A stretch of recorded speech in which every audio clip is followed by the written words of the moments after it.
हरे कृष्णा राधे राधे। एई किछि दिन हब अनुगुल रे पड़िछि आंतर्जातिक वाणिज्य मेला।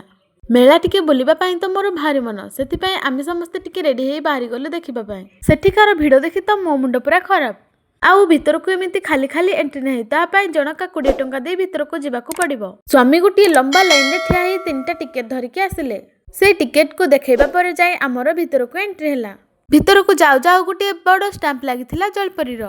आउ जनका 100 टंका दे भितरकू जाई जलपरी देखिबाकू पड़िबो।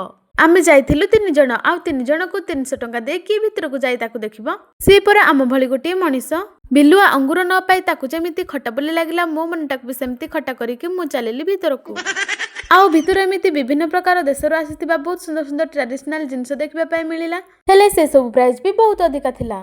जिनिस तो जहा देखिबी हेले सेठिकार भिड़ देखि दी गालरे दुईटी चटकणी मारि काहेकि एठिके आसुथिली बोली। जेहेतु 20 टंका दे टिकेट करछि माने न बुलिले तो पैसा मोर बेकार जिवो। ए जाक जम करे भी ठेला पेला हेकी सब आडे बुली पड़िले। बहुत दिन रो इच्छा थिला गुटे गिनी आनिबा पई, आउ सेठी गिनी देखिकि ताकू किनिकि घर को पळि आसिलु। बाटरे टिके रहिकि स्वीट कॉर्न टिके खाइ देथिलु। आजिर ब्लॉग टी एठे एंड करछि, देखा हबो नेक्स्ट ब्लॉग रे। जय जगन्नाथ।